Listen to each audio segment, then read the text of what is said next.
Hello friends, good evening.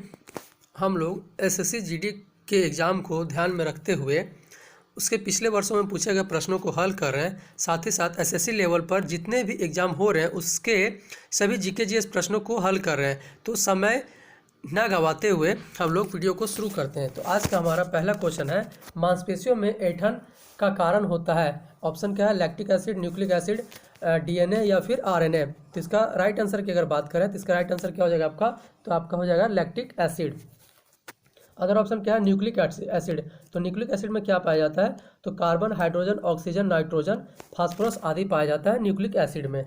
अगला option है हमारा डीएनए। तो डीएनए की अगर फुल फॉर्म की बात करें तो डीऑक्सी राइबो न्यूक्लिक एसिड, ये डीएनए की फुल फॉर्म होती है। और आरएनए की अगर हम बात करें तो आरएनए का क्या होता है? राइबो न्यूक्लिक एसिड होता है। अगला क्वेश्चन हमारा,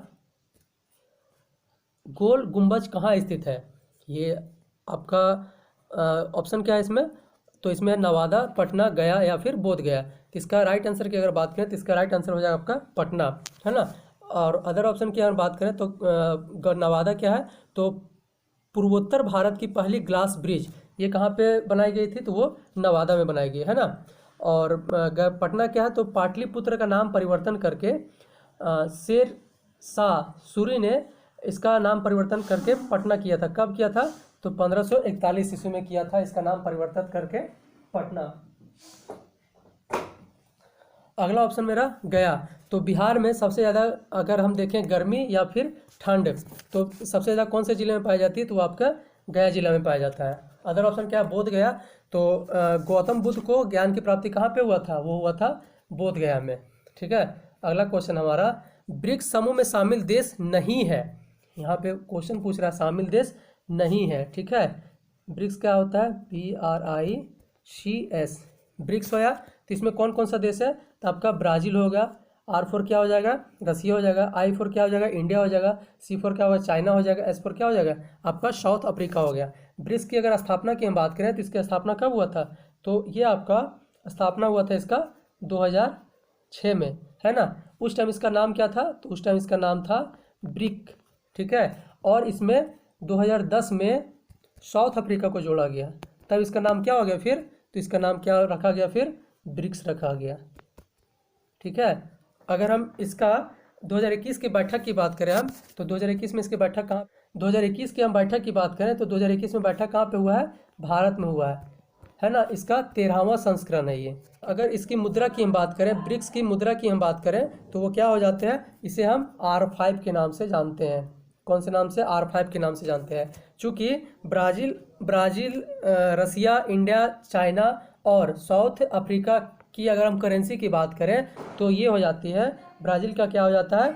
रियाल हो जाता है। ठीक है। और अगर रसिया की बात करें तो रसिया का क्या हो जाता है? रूबाल हो जाता है। इंडिया का क्या होता है? रुपीज हो जाता है। फिर आपका चाइना का क्या होता है? पहले तो इसे युआन कहा जाता था और अब इसका नाम परिवर्तन क्या कर दिया है? रेमेनवी कर दिया गया। तो रेमेनवी फॉर R, है ना। और अगर लास्ट हम साउथ अफ्रीका की बात करें तो इसका भी रैंड हो जाता है। तो ये टोटल R मिलके R5 के नाम से जानते हैं ब्रिक्स के करेंसी के बारे में। ठीक है। अगला क्वेश्चन हमारा, भारत का सर्वोच्च न्यायालय का अधिकार क्षेत्र नहीं है। यहाँ पे क्वेश्चन पूछा जा रहा है सर्वोच्च न्यायालय का कार्य क्षेत्र नहीं है, तो कौन सा नहीं है आपका? तो वो हो जाएगा वित्तीय विभाग। ठीक है। अगर हम सर्वोच्च न्यायालय की बात करें तो सर्वोच्च न्यायालय क्या आर्टिकल कितना है? आर्टिकल हो जाएगा आपका 1 to 4। ये सर्वोच्च न्यायालय का की बात इसमें चर्चा की गई आर्टिकल 1 to 4 में। ठीक है। मूल अधिकार किस में है? तो मूल अधिकार आपका कितना है? 12 to 35। ठीक है। आपका भाग कितना है? तो ये भाग हो जाता है आपका मूल अधिकार 3 में। अगला क्वेश्चन हमारा, बैंक खाते या वित्तीय संस्थान में बिना किसी निर्दिष्ट प्रवक्ता तिथि वाले जमा राशि को क्या कहते हैं? तो यहाँ पे ऑप्शन क्या है? जमा खाता, चालू खाता, वार्षिक खाता या फिक्स्ड खाता। ठीक है। तो इसका राइट आंसर क्या होता है? तो इसका राइट आंसर हो जाएगा आपका क्या हो जाएगा? वित्तीय वार्षिक खाता, है ना। अगला क्वेश्चन हमारा, कौन सी मिट्टी का पानी में अंतर्स्रावन दर सबसे कम होता है? कौन सी मिट्टी में पानी का अंतर्स्रावन दर सबसे कम होता है? तो इसका ऑप्शन क्या दिया हुआ है? दोमट मिट्टी, रेतीली मिट्टी, बंजर भूमि, बंजर या फिर मृणमय मिट्टी। है ना। तो इसका अगर हम दोमट मिट्टी की बात करें तो दोमट मिट्टी क्या होता है, तो यहाँ दोमट मिट्टी में फसलों के लिए अत्यधिक उपजाऊ मिट्टी कौन सी होती है, तो वो होती है दोमट मिट्टी। रेतीली मिट्टी की अगर बात करें तो रेतीली मिट्टी कहाँ पाई जाती है, शुष्क एवं अर्ध शुष्क प्रदेशों में पाई जाने वाली मिट्टी को क्या कहते हैं, रेतीली मिट्टी। ये भारत में कहाँ पाया जाता है, तो पश्चिमी राजस्थान ले लीजिए या फिर अरावली की पहाड़ी, है ना, यहाँ पे आपके रेतीली मिट्टी पाई जाती है। और इसका अगर बंजर की बात करें तो बंजर भूमि आप जानते ही होंगे। और लास्ट इसका ऑप्शन क्या है, इसका राइट आंसर क्या हो जाएगा, तो ऑप्शन डी हो जाएगा, मृण्मय इसका राइट आंसर हो जाएगा। अगला क्वेश्चन हमारा, ज्ञानपीठ पुरस्कार किस क्षेत्र में उत्कृष्टता के लिए दिया जाता है, तो यहाँ ऑप्शन क्या है, फिल्म के क्षेत्र में, साहित्य के क्षेत्र में, गायकी के क्षेत्र में या पत्रकारिता के क्षेत्र में। तो फिल्म के क्षेत्र में क्या किया जाता है, तो फिल्म के क्षेत्र में आपका दादा साहेब फाल्के अवार्ड किस में दिया जाता है, तो वो फिल्म के क्षेत्र में दिया जाता है। साहित्य के क्षेत्र में कौन सा दिया जाता है, तो साहित्य के क्षेत्र में ज्ञानपीठ पुरस्कार दिया जाता है, आपका सरस्वती सम्मान दिया जाता है, व्यास सम्मान दिया जाता है। उसके बाद गायकी के क्षेत्र में क्या कौन सा अवार्ड दिया जाता है, तो ग्रैमी अवार्ड किस में दिया जाता है, गायकी क्षेत्र में। पत्रकारिता में तो पुलित्जर पुरस्कार की बात करें तो इसकी शुरुआत कब हुई थी, तो वो हुई थी 1961 में। पहले विजेता इसके कौन थे, तो जी शंकर कुरूप थे, ठीक है। और कौन से भाषा के लिए थे, तो वो मलयालम भाषा के लिए। और अगर हम करंट की में बात करें तो मलयालम भाषा में ही दिया गया है, किन्हें दिया गया है, तो वो दिया गया है अकितम अच्युतम नंबूदरी, अकितम अच्युतम नंबूदरी को 2019 में ज्ञानपीठ पुरस्कार जो कि 55वां नंबर का था, ये दिया गया है, ठीक है। और ये कहाँ से बिलोंग करते थे, तो ये केरला से बिलोंग करते हैं। अगर हम बात करें अदर की, तो अदर ऑप्शन की अगर हम बात करें तो आपका आता है सरस्वती सम्मान, है ना, सरस्वती सम्मान। इसका स्टार्टिंग कब हुआ था, तो ये हुआ था 1991 में। इसके पहले प्राप्तकर्ता कौन थे, तो विजेता। करंट की बात करें तो 2020 में 30वां सरस्वती सम्मान किन्हें दिया गया, तो वो दिया गया है शरद कुमार लिम्बाले, शरद कुमार लिम्बाले 2020 का, ठीक है। ये क्या है, 30वां क्रम का है, ठीक ना। किनके लिए दिया गया है, तो इनको दिया गया है सनातन के लिए, सनातन के लिए दिया गया है ना, जो कि मराठी भाषा में थी, ठीक है। अगला क्या ऑप्शन है, तो सम्मान है, तो व्यास सम्मान का भी शुरुआत कब हुआ था, तो ये भी आपका 1991 में किया गया था, ठीक है।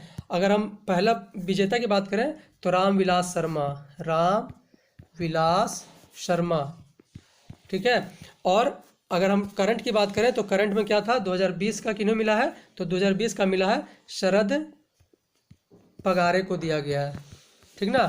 और कौन से एक किताब के लिए दिया गया है, तो पाटलिपुत्र की सामग्री, पाटलिपुत्र की सामग्री के लिए दिया गया इनको, ठीक ना। हाँ, अगर हम अदर क्वेश्चन की बात करें, हम नेक्स्ट क्वेश्चन हमारा क्या बोलता है, भूमि और समुद्री हवा किस कारण होती है, तो ऑप्शन क्या दिया हमारा, चालन है, संवहन है, विकिरण है। तो चालन के द्वारा क्या होता है, सभी ठोस धातु तथा पारा चालन के कारण ही गर्म होती है। ठोस धातु तथा पारा जो है वो किसके कारण होता है, तो वो आपका चालन के कारण ही गर्म होता है, ठीक है। और इसका हम अगर राइट आंसर की बात करें तो ऑप्शन बी हो जाएगा, संवहन के कारण।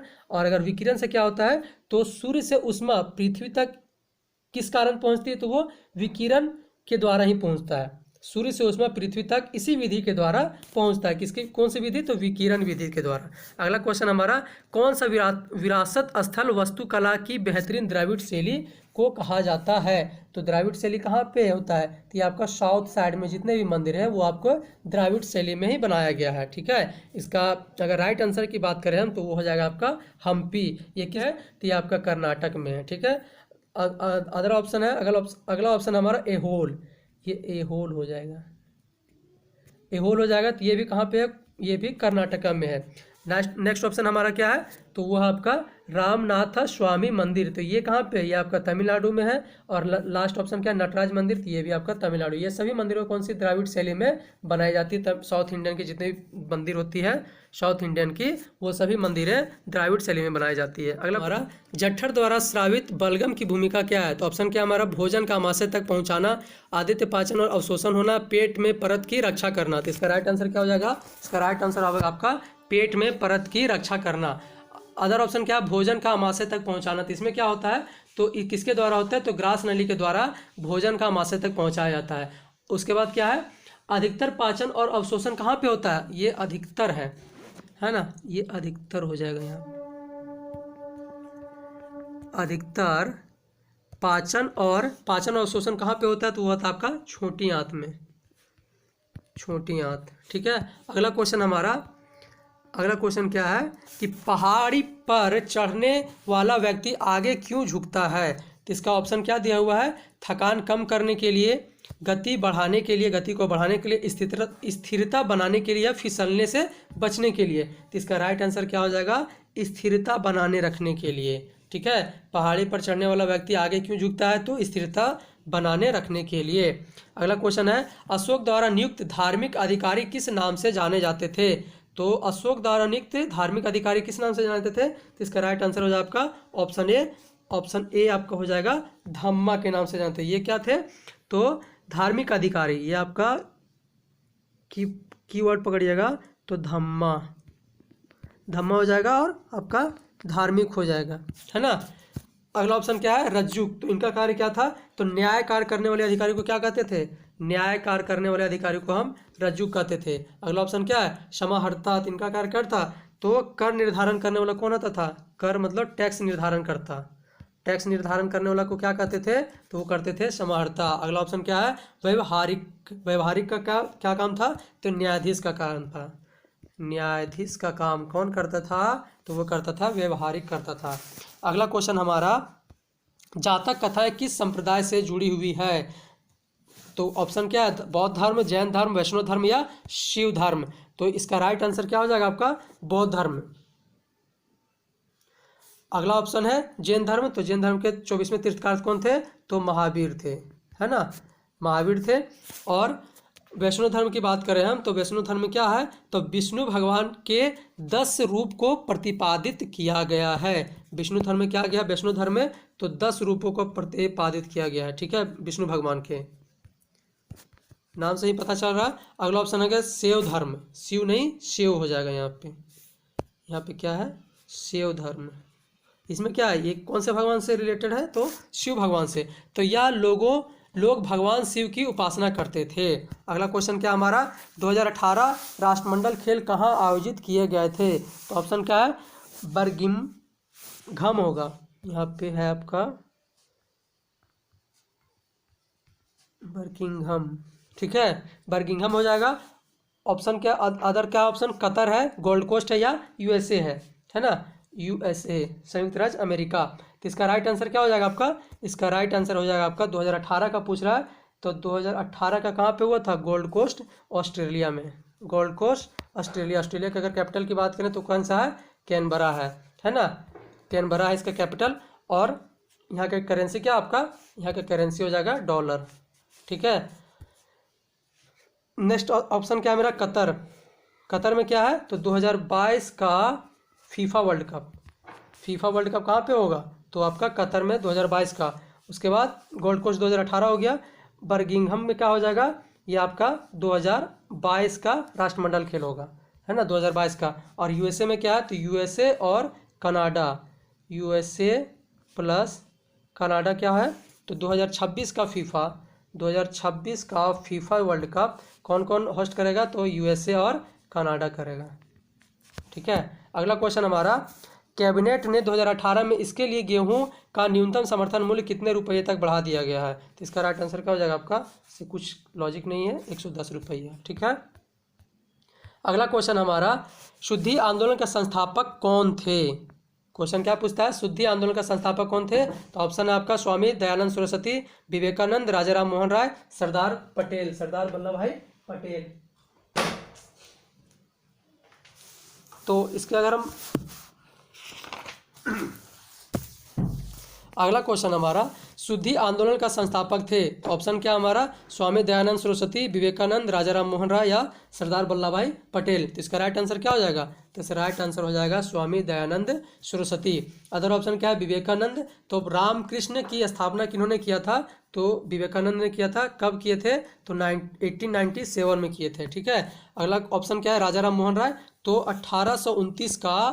1829 में लॉर्ड विलियम बेंटिंक के साथ मिलकर सती प्रथा को समाप्त किन्होंने किया था? तो राजा राम मोहन राय ने, ठीक ना। और इसके साथ साथ आत्मीय सभा की स्थापना प्लस वेदांता सोसाइटी की स्थापना किसने किया था, किन्होंने किया था? तो वो भी राजा राम मोहन राय ने किया था। अगला ऑप्शन क्या है? सरदार पटेल। तो बरदौली सत्याग्रह कब हुआ था? तो वो आपका 1925 में हुआ था। और किसके नेतृत्व में हुआ था? तो सरदार पटेल के नेतृत्व में हुआ था। इनको सरदार की उपाधि किन्होंने दिया था? तो वहाँ की महिला लोग ने, है ना।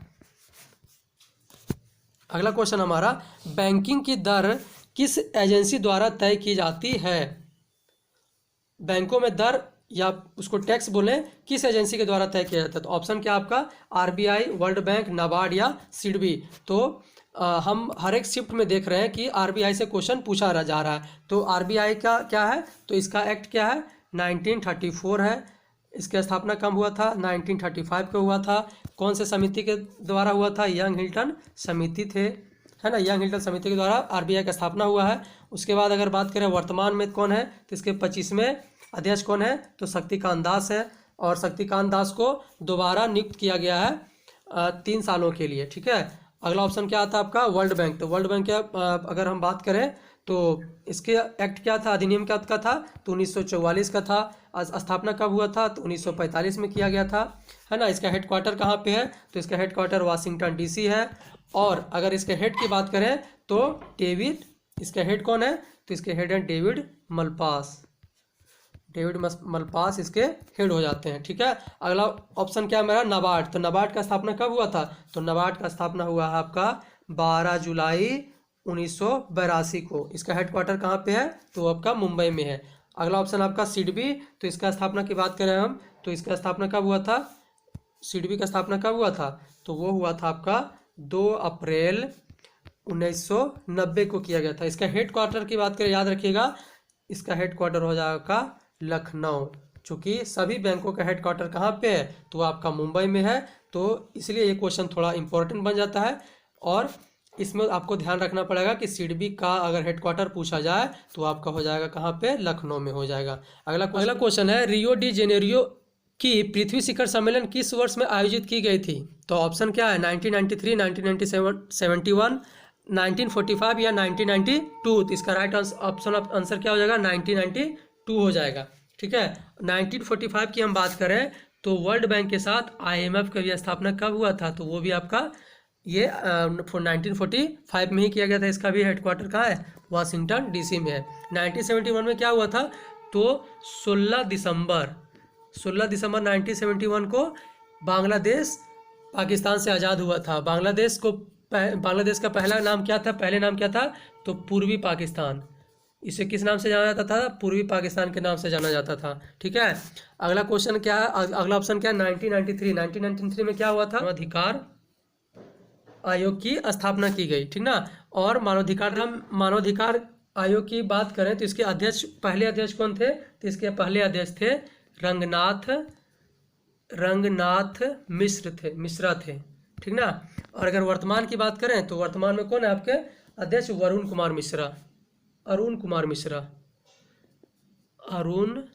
कुमार मिश्रा ये वर्तमान अध्यक्ष है, ठीक ना। अगला क्वेश्चन हमारा, अडॉप्ट हेरिटेज अपनी धरोहर अपनी पहचान पहल है। किनकी पहल है? अडॉप्ट हेरिटेज अपनी धरोहर अपनी पहचान। तो ये आपका इसका ऑप्शन क्या है? पर्यटन मंत्रालय के, नीति आयोग का, रिपोर्टर विदाउट बॉर्डर का या IUCN का। यहाँ IUCN का, ठीक है। तो आपका क्या आ जाएगा? इसका राइट आंसर क्या हो जाएगा? पर्यटन मंत्रालय का। नीति आयोग की अगर बात करें तो सतत विकास सूचकांक किसके द्वारा जारी किया जाता है? तो नीति आयोग के द्वारा। रिपोर्टर विदाउट बॉर्डर की अगर हम बात करें तो ये कौन सा रिपोर्ट जारी करता है? तो वर्ल्ड प्रेस फ्रीडम इंडेक्स कौन जारी करता है? तो वो आपका रिपोर्टर विदाउट बॉर्डर जारी करता है। अगर इंडेक्स की बात करें हम तो 2021 का क्या था इंडेक्स? तो भारत का रैंक कौन सा था? तो 142 था। मतलब हमारा देश पत्रकारिता के क्षेत्र में 142 रैंक पे, इतना रैंक पे है, ठीक ना। और इसमें टॉप कौन किया है? तो टॉप किया है आपका नॉर्वे। अगला ऑप्शन क्या है? IUCN ये कौन सा रिपोर्ट जारी करता है? तो रेड डाटा बुक को जारी करता है। अगर IUCN की हम फुल फॉर्म की बात करें तो International Union for the Conservation of Nature's, है ना। इसकी स्थापना कब हुई थी? तो इसकी स्थापना हुई थी आपका 5 अक्टूबर 1948 को इसका स्थापना किया गया था IUCN का। अगला क्वेश्चन हमारा 2011 की जनगणना के अनुसार किस राज्य की साक्षरता दर सबसे अधिक है? तो ये आप क्वेश्चन तो बहुत इजी हो जाएगा। तो इसका राइट आंसर क्या हो जाएगा आपका? Option D, Kerala. सबसे कम की बात करें तो आपका बिहार हो जाएगा। अगर यूटी की बात करें तो यूटी आपका ये कब बना है? 2019 में बना है ना। तब से अगर हम बात करें तो आपका जम्मू कश्मीर हो जाएगा सबसे कम में, और अगर सबसे ज़्यादा की बात करें तो आपका लक्षद्वीप हो जाएगा। ठीक है। अगला क्वेश्चन हमारा, नागार्जुन सागर बांध किस नदी पर स्थित है? ऑप्शन क्या है इसमें? कावेरी नदी, कृष्णा नदी, नर्मदा नदी या झेलम नदी। तो इसका राइट आंसर क्या हो जाएगा आपका? इसका राइट आंसर हो जाएगा आपका कृष्णा नदी, है ना। कृष्णा नदी पे कौन सा है? तो आपका नागार्जुन सागर बांध है। अदर ऑप्शन की बात करें, कावेरी नदी पर क्या है? तो शिव समुद्रम जलप्रपात। ये शिव समुद्रम जलप्रपात कहाँ, कौन सी नदी पे? कावेरी नदी पे है, ठीक ना। और अगर नर्मदा नदी की बात करें तो सरदार सरोवर बांध कौन सी नदी पे है? वो आपका नर्मदा नदी पे है। झेलम नदी पे, तो झेलम नदी पे आपका तुलबुल परियोजना, तुलबुल परियोजना ये कहाँ पे है? जम्मू कश्मीर में, है ना। क्वेश्चन है, किसे एक संकेतक के रूप में इस्तेमाल नहीं किया जा सकता? ऑप्शन क्या है? हल्दी, साधारण नमक, सिनुलफथैलीन या फिर चीनी गुलाब। तो इसका राइट आंसर क्या हो जाएगा आपका? इसका राइट आंसर हो जाएगा हल्दी। बाकी ऑप्शन देख लीजिए आप, ठीक ना। अगला हमारा, कौन सी भाषा 8वीं संविधान की अनुसूची का हिस्सा नहीं है? तो इसका ऑप्शन क्या दिया हुआ है? संथाली, नेपाली, बोडो या डोंगरी। तो ये सभी ऑप्शन तो आपके सभी 8वीं अनुसूची में है। अगर ऑप्शन की हम बात करें तो क्या आपका फारसी, जो कि इसका 8वीं अनुसूची में शामिल नहीं है। ये चारों को कब जोड़ा गया था? तो ये चारों को आपका 52वां संविधान संशोधन 2003 के द्वारा जोड़ा गया है, ठीक है। और अगर अगला क्वेश्चन हमारा, 26वें संविधान संशोधन अधिनियम 2002 में भारत के संविधान में कौन सा अनुच्छेद दाखिल किया गया था? ऑप्शन क्या आपका? 86वें संविधान संशोधन बोल रहे हैं ना, तो ऑप्शन क्या है? 103वां संविधान संशोधन, 21वां संविधान संशोधन, 21 का ए संविधान संशोधन, 21 का 101वां संविधान संशोधन या 104वां संविधान संशोधन। तो 86वें संविधान संशोधन में क्या हुआ था? तो आपका शिक्षा के अधिकार को दिया गया था, है ना। 21वें संविधान संशोधन में, है ना। 103 में क्या था? 103 में आपका EWS के बारे में बताया गया है, 10% आरक्षण EWS, है ना।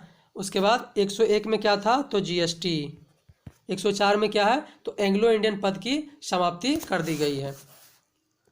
Thank you.